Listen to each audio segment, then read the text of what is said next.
अगर आपने भी करी है तो जिंदगी में कितना भी पुण्य करोगे उसका फल नहीं है।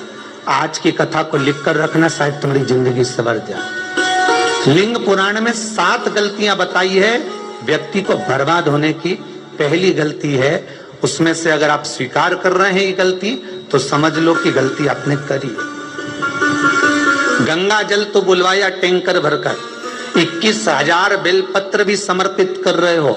आप मंदिर के अंदर बैठ गए, दर्शन करने वाला आता रहा, किसी को अंदर प्रवेश नहीं दिया। आप गंगा जल चढ़ाते रहे, आप बेलपत्र चढ़ाते रहे, आप स्वयं पूजन करते रहे, और दूसरा व्यक्ति ना जाने किस भाव से, किस रूप में आकर भगवान की सेवा करना चाहता था। पंडित जी ने आपके चक्कर में उसको जल नहीं चढ़ाने दिया, पंडित जी ने आपके चक्कर में उसको बेलपत्र नहीं चढ़ाने दिया। पहली गलती यह हो गई कि भगवान के भक्त को भगवान से दूर कर दिया गया। अब उठा लो श्रीमद् भागवत कथा। 2 देवताओं ने गलती करी थी। एक ब्रह्मा जी ने गलती करी थी कि गाय बछड़ों का हरण कर लिया था। 1 वर्ष होने में 1 दिन था तब ब्रह्मा जी ने गाय बछड़े वापस दिए थे। दूसरी गलती इंद्र ने करी थी, जल वृष्टि करी तब भगवान कृष्ण को गोवर्धन पर्वत उठाना पड़ा। दोनों देवताओं ने गलती करी, पर भगवान कृष्ण ने इंद्र को क्षमा कर दिया पर ब्रह्मा को क्षमा नहीं करा। क्यों नहीं करा? क्योंकि इंद्र को क्षमा इसलिए करा क्योंकि इंद्र ने जब जल वृष्टि करी तो सारे ब्रजवासियों को भगवान के चरणों में लाकर छोड़ दिया। सारे ब्रजवासी गोवर्धन पर्वत के नीचे आकर बैठ गए, भगवान के चरणों में आ गए। और ब्रह्मा ने जो गलती करी वो ऐसी गलती करी कि भगवान से गाय और बछड़ों को दूर कर दिया। जो भगवान से भगत को दूर कर दे उसको शंकर कभी क्षमा नहीं कर सकता। इसलिए बर्बादी का पहला कारण आप भक्त और भगवान में दूरी बना दी। दूसरा कारण, भगवान की जब पूजन कर रहे हो, 21,000 बेलपत्र चढ़ा रहे हो, गंगा का जल चढ़ा रहे हो, चंदन चढ़ा रहे हो, अबीर चढ़ा रहे हो, गुलाल चढ़ा रहे हो, तो तुम्हारे भीतर ये अहंकार, जब तुम पूजन करके उठो तो उठते समय तुम्हारे भीतर अभिमान नहीं होना चाहिए कि मैंने जो अनुष्ठान करा उसके बराबर कोई नहीं कर सकता। तीसरा कारण कहा कि भगवान की सेवा तो आप कर रहे हो, भगवान की चाकरी में तो आप लगे हो, भगवान की आराधना भी कर रहे हो, दिया भी लगा रहे हो, धूप बत्ती भी लगा रहे हो, स्नान भी करा रहे हो, पंचामृत स्नान भी करा रहे हो, सारी पूजन अर्चना सब तुम कर रहे हो।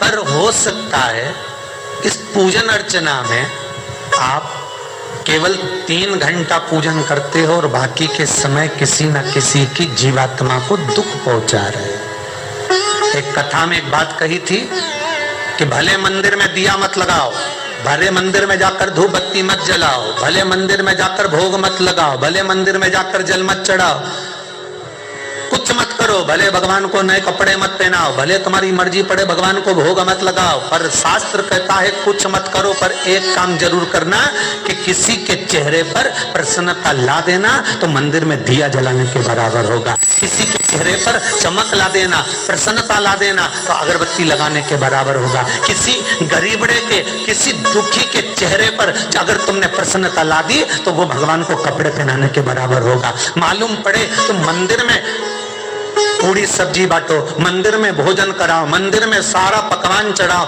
और कोई तुम्हारे कारण अगर दुखी है तो तुम्हें वो सुख का भान नहीं हो सकता। तीसरा कारण है वो सुख नहीं मिल सकता।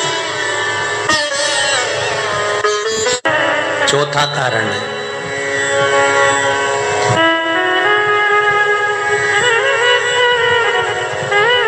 महाराज, जिस मंत्र को पढ़ा जा रहा है, जिस मंत्र का स्मरण किया जा रहा है,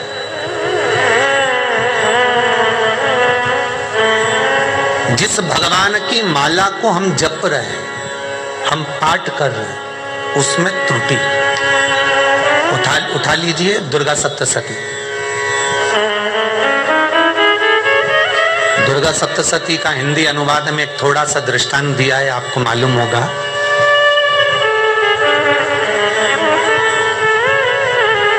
एक जजमान सप्तशती का पाठ कराते थे नवरात्रे में। नवरात्रे पूरे होते थे और उनकी पत्नी मर जाती थी। सप्तशती के अंदर लिखा है, बहुत ध्यान से सुनिएगा। दुर्गा सप्तशती का पाठ कराते थे और पत्नी नवरात्रे के बाद 4 महीना 3 महीने के बाद मर जाती थी। बहुत दुखी था सेठ। एक शादी करी, दूसरी करी, तीसरी करी, चौथी करी, चौथी पत्नी भी मर गई।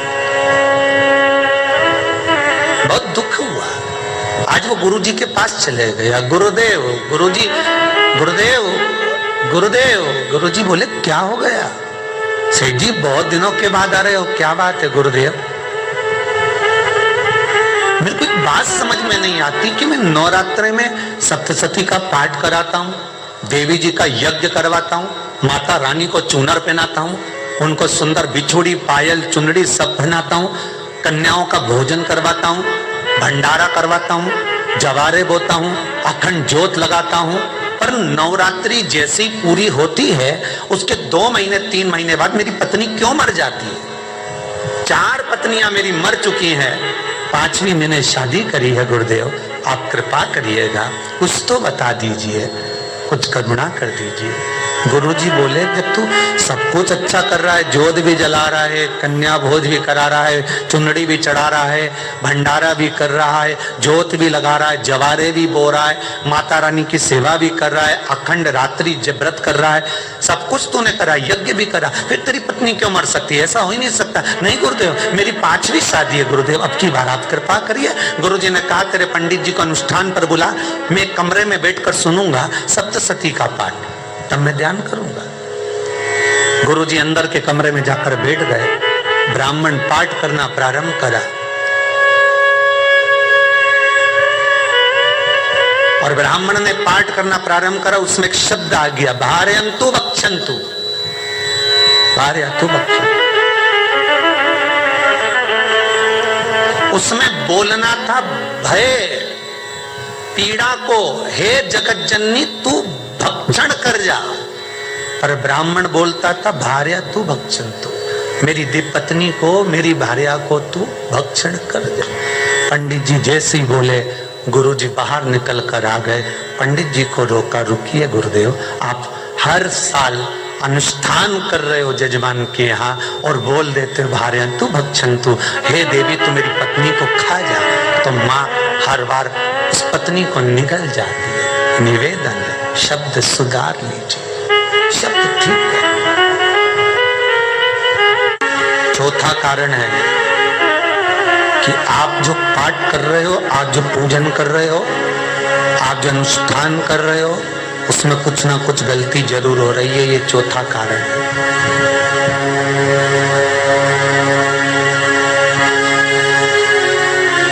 एक बार पूरे घर के लोगों को बिठाओ, अपने घर के लोगों को, मम्मी से पूछना मम्मी तुम कौन कौन सा पाठ करती हो? एक बार मम्मी से पूछना, फिर एक बार पापा से पूछना, पापा आप कौन कौन सा पाठ करते हैं सुबह?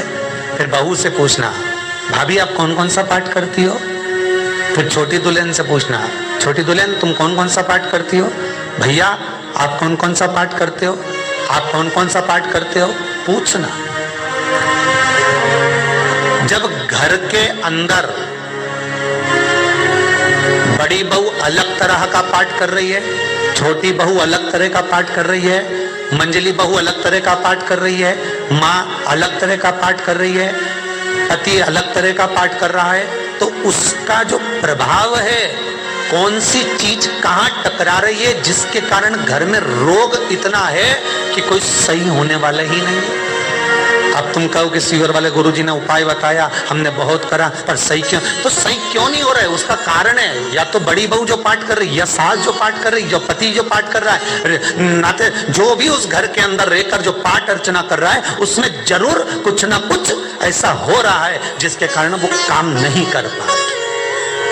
उसमें कुछ ना कुछ गलती हो रही है जिसको तुम समझ नहीं पा रहे, जिसको तुम अपने आप को बहुत विचार करते हो कि मेरे बराबर कोई नहीं कर सकता, मैं शंकर की भगत, मैं राम की भगत, मैं कृष्ण की भगत, मैं जो करती हूँ बहुत अच्छा करती हूँ, मैंने जो किया बहुत अच्छा करा, और हो सकता है उसी कारण आपको दुख झेलना पड़ रहा है।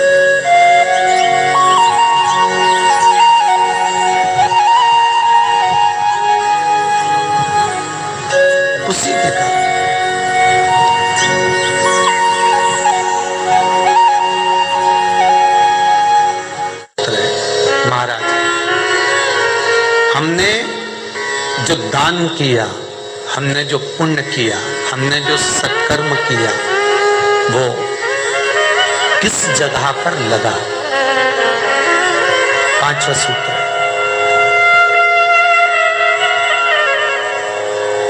जो आप दान कर रहे हो, जो आप पुण्य कर रहे हो, सत्कर्म कर रहे हो, वो किस जगह पर लगा? ये पांचवा सूत्र। फिर निवेदन करेंगे, गाय, बेटी और लक्ष्मी 50 बार विचार करना, तब किसी को देना। बेटी किसी ऐसे को मत ब्याह देना जो जुआ खेलता हो, मदिरापान करता हो, मांसाहार करता हो, वेश्यावृत्ति करता हो। वो बेटी का सम्मान नहीं करेगा। बेटी रोएगी तो कन्यादान करने वाले को रोना पड़ेगा। दूसरे नंबर पर गौ माता। गाय ऐसे ब्राह्मण को दान मत देना कि ब्राह्मण के घर में खुद रहने की जगह नहीं और गाय को ले जाकर तुमने दे दिया और उस ब्राह्मण ने जब तक दूध दिया बांध कर रखा, एक तगाड़ी बाल्टी साड़ी के चक्कर में ले लिया, सोने के सींग के चक्कर में ले लिया और बाद में वही गाय कसाई के हाथ में बिक गई और कसाई ने काटा तो बद्दुआ तुमको लगी। बेटी, गाय और लक्ष्मी, पैसा भी किसी ऐसे भिखारी के कटोरे में मत दान देना कि जिसने ले जाकर मदिरापान में लगा दिया, जुए में लगा दिया, वेश्यावृत्ति में लगा दिया। अगर जिस भिखारी के कटोरे में पैसा दिया उसने शाम को ले जाकर मदिरापान में, जुए में लगा दिया, तो लक्ष्मी रोती है कि तूने मुझे गलत जगह पर दिया है, इसलिए अब तुझे रोना पड़ेगा। तब व्यक्ति को रोना पड़ता है, फिर व्यक्ति रोता है। गाय, बेटी और लक्ष्मी 50 बार विचार करो, क्या सही जगह पर दे रहे हो? और अच्छी जगह पर दोगे तो संपदा भी बढ़ती है, सुख आता है। अगर बेटी सुखी रहेगी तो मायके के लोग सुखी रहेंगे, गौ माता सुखी रहेगी तो संसार सुखी रहेगा। और आपने जो धन दिया, आपने जो पैसा दिया किसी भिखारी के कटोरे में, अगर उसने गलत जगह पर लगाया तो रोना तुमको पड़ेगा। किसी आजकल के भिक्षुकों को अगर रोटी दे दो तो लेते ही नहीं, आटा दे तो नहीं लेते।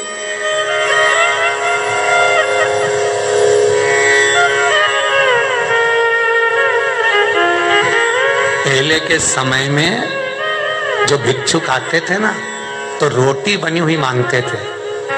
बूढ़ी बूढ़ी माताएं जानती होंगी, चिमटा बजाकर, घुंघरू बजाकर कहते थे भोजन, तो 2 रोटी निकाल कर दे दी जाती थी घर से। लो बाबा, तो माता इतना प्रेम रखती थी, केवल रोटी नहीं देती थी, बाबा बैठो हम सब्जी ला कर देते। इतना प्रेम था बुजुर्ग माताओं का, बैठो। और आज के जमाने में अगर रोटी दे दो तो फेंक दे नली में ले जाके, पैसा चाहिए। क्यों? शाम को पीने के लिए चाहिए ना, मदिरा पान के लिए, मांसाहार के लिए, जुए के लिए, वेश्यावृत्ति के लिए धन चाहिए।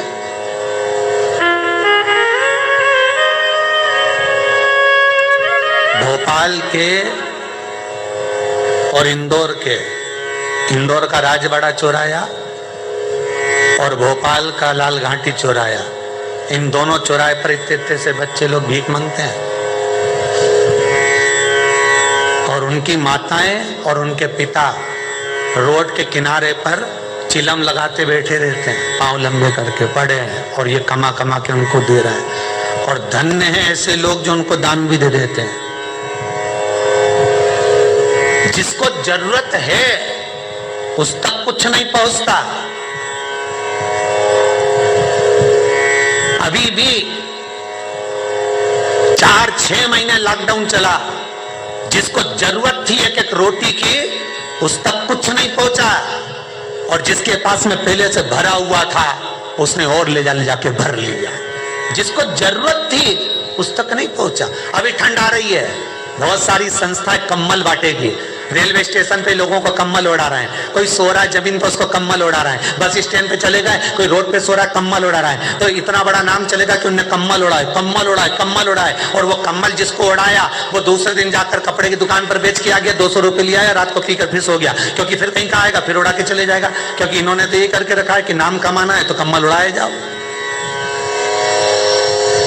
जिसको जरूरत है वहां तक सामान नहीं पहुंचता भाई, जिसको जरूरत है वहां तक सामग्री नहीं पहुंचती भाई। आपने दिया और उन्होंने ले जाकर बेच दिया। और फिर सोचते हो कि मैंने तो पुण्य करा है। कई लोग कहते हैं मैंने दान करा, मेरे को इतना फल मिलेगा। काहे का दान करा? ऊपर तो जा, यमराज के डंडे पड़ेंगे।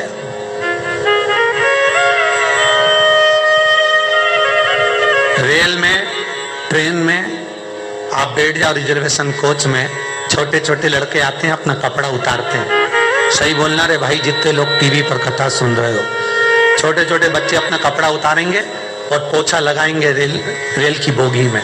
जब गवर्नमेंट ने स्वीपर रख रखे हैं तो तुम्हें अंदर आने का किसने कहा? कौन ने कहा कि तुम अपना कपड़ा उतार के पोछा लगाओ?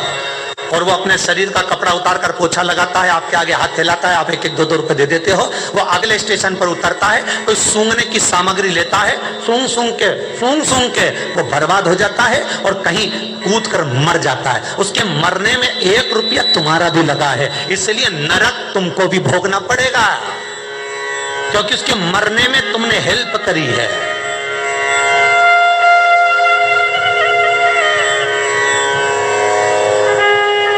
तुमने तो रुपया दिया था भोजन करने के लिए, उसने कोई सूंघने की सामग्री ले ली और सूंघ सूंघ के नशे में मर गया। उसके मरने में 2 रुपए तुम्हारे हैं, 1 रुपए तुम्हारा है, तो भोगना तो तुमको भी पड़ेगा ना।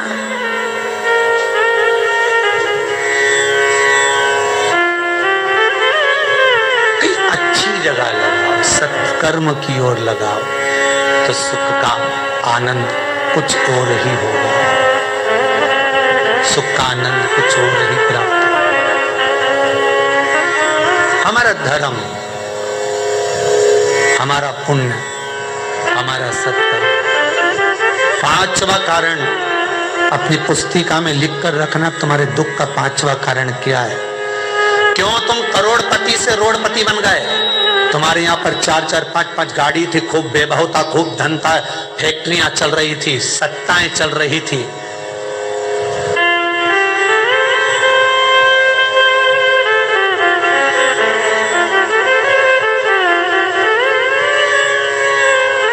खूब सत्ताएं थी, खूब वैभव था, खूब धन था, पर कुछ भी नहीं, सब धरा की धरा रह गए। सारा कोई वैभव बचा ही नहीं, कोई वैभव नहीं बचा। एक हमारे सेंधवा के भगत हैं महाराज, बड़े भावपूर्ण भगत।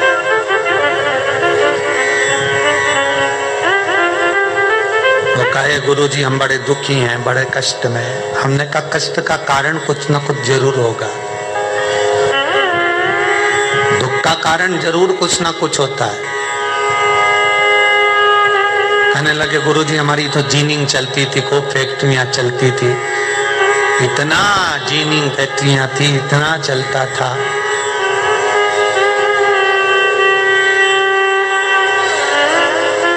इतनी जीनिंग चलती थी, इतनी फैक्ट्रियां चलती थी, गुरुदेव बहुत दुखी हो गए। हमने कहा दुख का कारण, जो ये 7 कारण है शिव महापुराण के, लिंग पुराण में जो 7 कारण बताए हैं दुख आने के।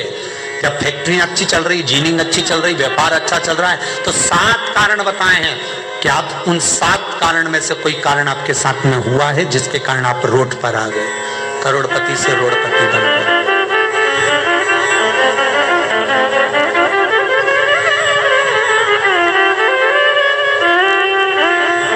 कभी कभी नगर में, गांव में सभी का व्यापार एक साथ समाप्त हो जाता है। कभी कभी गांव में, नगर में सबका व्यापार एक साथ समाप्त हो जाता है, सबका व्यापार एक साथ ही खल्लास हो जाता है, समाप्त, सभी कर्जे में हो जाते हैं। तो समझ लेना कि उस गांव के खेड़े का देव महादेव, उस गांव का खेड़ापति भगवान शंकर, उस गांव का शिव जरूर रुष्ट हुआ है, जरूर रुष्ट। उसको मनाने का प्रयास करो, जिससे अपनी नगर, अपना गांव फिर उन्नति की सीढ़ी पर चढ़ जाए। 5वां कारण मंत्र जाप को, अर्थात तुम्हारा फिर निवेदन, गाय, बेटी और लक्ष्मी 50 बार विचार करना, तब देना, नहीं तो मत दे, मत दीजिए।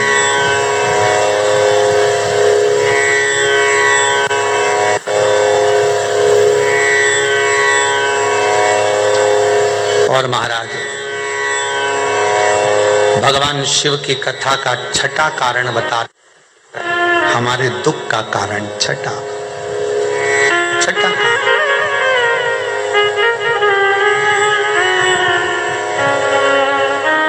आदर सम्मान में कमी। घर के जो बड़े हैं, घर के जो बुजुर्ग हैं, घर के जो आदरणीय हैं, उनका सम्मान नहीं कर पाए। सुंदर कहा, जिस घर में माँ बाप की इज्जत नहीं होती, उस घर में देखना कभी बरकत नहीं होती।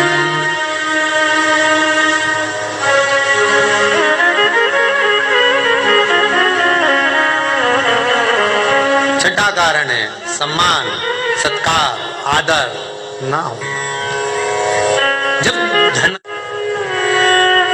सातवां कारण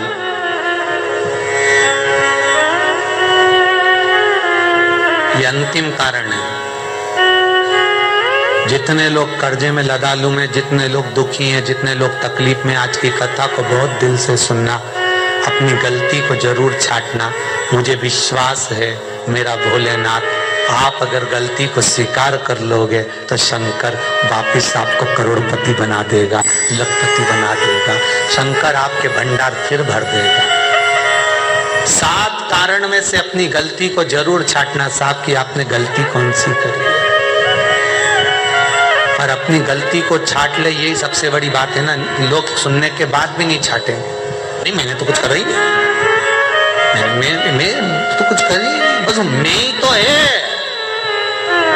हरी जगदम्बा वो मैं ही फंसा है बीच में।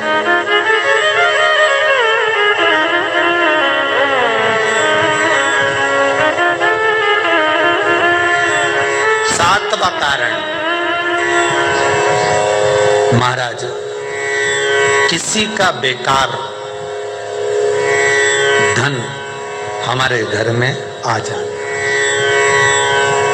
एक कथा बहुत सुंदर है। एक गांव में एक व्यक्ति रहता था, खूब अच्छी कमाई करता था। पत्नी ने कहा तुम्हारे पास कमाई अच्छी हो रही है तो ये पैसा तो कोई चुरा के ले गया तो पति बोला क्या करना चाहिए, तो एक काम करता हूँ बाजार से कोड़ियां खरीद लेता हूँ। कोड़ियां जानते हो, वो ऐसे बच्चे लोग खेलते हैं, कोड़ी खरीद लाता हूँ। अब वो गांव का व्यक्ति रोज कोड़ियां खरीद के लाए। उनके यहाँ बोरे पे बोरे भरा गए, बारदान पर बारदान भरा गए, पूरा कमरा कोड़ियों से भरा गया। एक दिन राजा बीमार पड़ गया। राजा बीमार पड़ा तो राजा को वेदों ने, डॉक्टरों ने कह दिया इसका एक ही इलाज है, कोड़ियां लाई जाए, कोड़ियों को जलाकर राख बनाई जाए, वो राख राजा के शरीर पर मली जाए। राजा के शरीर पर जब राख को मलेंगे तो राजा ठीक हो जाएगा। राजा ने अपने दूतों से कहा जाओ नगर में कोड़ियां देखो। राजभवन में देखा तो कोड़ी नहीं थी, बाजार में देखा तो कोड़ी नहीं थी, सारा मार्केट घूम लिया, चारों तरफ के राज्य देख लिए, कोड़ी नहीं मिली। राजा ने दूतों से पूछा बात क्या है। दूतों ने बाजार वालों से पूछा भैया कोड़ियां क्यों नहीं है। तो बाजार के व्यापारी बोले महाराज सुबेरे सुबेरे एक गांव का व्यक्ति आता है, सारी कोड़ियां खरीद कर ले जाता। सारी कोड़ियां? हाँ। उसका पता दो। दुकान वालों ने पता दिया, वो वहां पहुंच गया, उसको डराया। राजा के दूतों ने तेरे पास कोड़ियां हैं? हाँ, पर मैंने अपने पैसे से खरीदी है, फ्री की नहीं है, खूब खर्चा कर कर मैंने कोड़ियां जोड़ी हैं। राजा बीमार पड़ा है, कोड़ियां ला के दे। उसने मना करा, दूतों ने डराया। ठीक है लो। उन्होंने बारदान खोल लिया, झोला खोल लिया, बैग खोल लिया। राजा के दूतों ने बैग खोला। वो गांव का व्यक्ति एक थाली में कोड़ियां लाता, उस पर हाथ फेरता और झोले में डालता जाता, फिर भर कर लाता, फिर हाथ फेरता, फिर झोले में डालता। राजा के दूतों ने कहा एक बार में पूरा बारदान उठाकर क्यों नहीं दे देता, ये बार बार हाथ क्यों फेर रहा है। वो गांव का व्यक्ति बोला महाराज मैं कोड़ियों को थाली में भरकर हाथ इसलिए फेर रहा हूं, इन कोड़ियों में से मैं वो एक कोड़ी ढूंढ रहा हूं कि ऐसी कौन सी कोड़ी मेरी इन कोड़ियों में आकर मिल गई जो मेरी इतनी सारी कोड़ियों को लेकर जा रही है। बस वो चरित्र याद करना कि एक कोड़ी हमारे घर में कोई ऐसी आ जाती है जो सारी रखी हुई कोड़ी को लेकर चली जाती है। और जिंदगी में, घर में धर्म की, पुण्य की, सत्कर्म की एक कौड़ी ऐसी आ जाती है जो शिव महापुराण की कथा करवा देती है। वो कौड़ी को ढूंढना कि वो कौड़ी कौन सी है। जो अच्छा काम करवा रही है अच्छी कौड़ी आई होगी, सत्कर्म करवा रही है अच्छी कौड़ी आई होगी, और मालूम पड़े एक कौड़ी ऐसी आ गई जो डॉक्टरों में भरवा रही है, सारा की सारा धन मेडिकलों में लगवा रही है, पुलिस में लगवा रही है, कहीं गलत जगह पर लगवा रही है, कहीं एक्सीडेंट में लगवा रही है।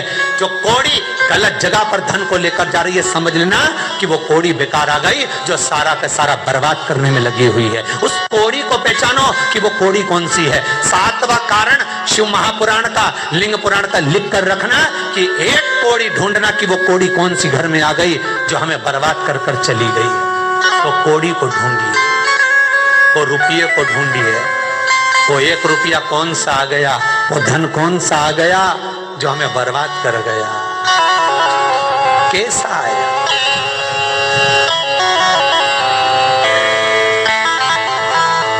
धन कौन सा आ गया ऐसा जो हमें बर्बाद कर दे।